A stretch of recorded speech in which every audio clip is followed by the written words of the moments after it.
Сәлем достар, сіздермен бірге Дулат, және де біздің бүгінгі видеоролигімізде мен сіздерге Дос Мұқасан тобының Той жыры атты өлеңіне разбор көрсетемін.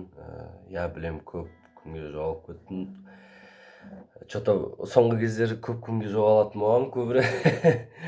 Енді өмір ғой қайтеміз, бәрі жоғалады, бәрі қайтып келеді. Ал яғни көп сөзсіз уақыт болмады, қолым бос болмады. Яғни оқу және тағы да басқа өзім проблемаларым соның кесірінен уақыт болмады. Сол үшін мен түсініңіздер, барлығында уақыт көп емес, уақыт деген алтын. Мен де осындай кейде айтып қоям. Ал енді көп сөзсіз разборымызды бастамас бұрын мен сіздерге орындап берейін. Бірінші баре түрімен ойнап берем, сосын баресіз. Және де текст білмеймін, сол үшін өтірік орай берем.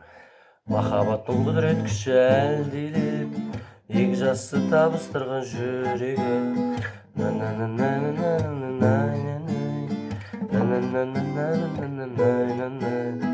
Той үстінде тәтті күндер, тәтті күндер, жас жұбайлар шат күліңдер, шат күліңдер.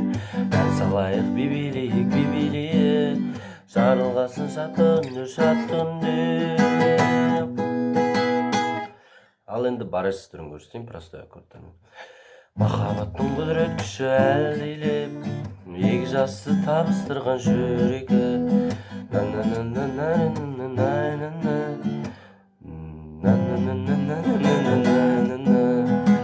үстінде тәтті күндер, тәтті күндер, жас жұбайлар шат күліңдер, шат күліңдер. Ән салайық, би-билейік, би-билейік, жарылғасын шат күндер, шат күндер.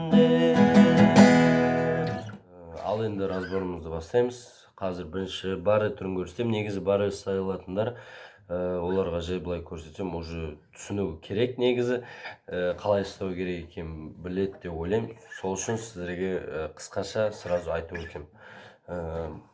5-ші латта, бұл бірінші куплетте 5-ші лат. Сосын аста нижний посадкаға түсеміз. 5-ші латта дэм ұстаймыз. Сосын 3 латқа түсеміз. Сосын верхняя посадкада, яғни F ұстаймыз 8-ші латта. Сосын тағы бір латқа жоғары көтерілеміз. Ол кезде уже былай S ұстаймыз 7-ші латта.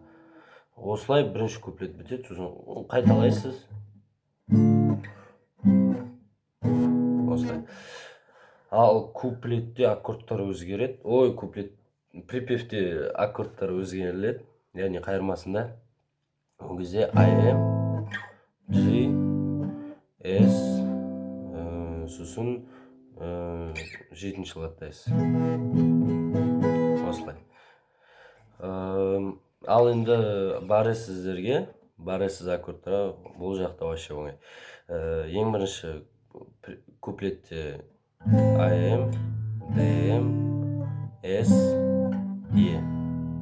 Ал припевте қайырмасында IM, G, S, E. Сосын, яғни ана жақта G-да 2 рет тұрасыздар. Именно припевте қайырмасында. Яғни той үстінде тәтті күндер, тәтті күндер, жас жұбайлар шат күліңдер, шат күліңдер. Ән салайық, би-билейік, би-билейік. Көрдіңіздер ма? Сосын жарылғасын шатты күндер, шатты күндер. Яғни түсіндіңіздер деп ойлаймын. Ал енді бойды көрсетейін. Сразу бой бұл жақта оңай. Шестерка, өздеріңіз білесіздер, қалай тартасыздар. Яғни сіздерге главный көрсетейін. Яғни астыға хлопок, үстіге, хлопок, үстіге. Сосын сразу қайтып бойды басына ойнайсың.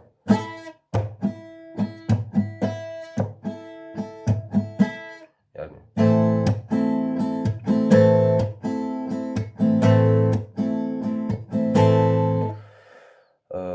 және шестерка былай тартуға болады.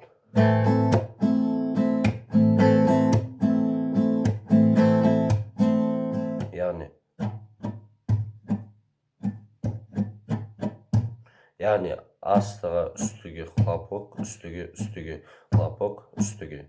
Сосын дәл солай тез.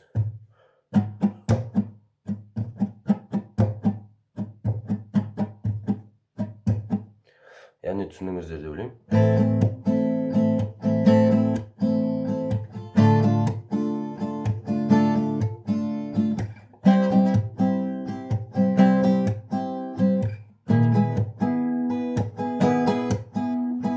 Яғни солай. Ал егер осы менің разборым сіздерге қатты ұнаса, қатты көмегім тигізсе, сіздерге пайдалы болса, то осы каналға тіркеліп, комментарийге келесі қандай өлеңге разбор жасайтынымды жазыңыздар. Ал сіздермен бірге болған Дулат, всем пока-пока. На бабло, мои хулиганы пьют за добро, больше дела, меньше слов.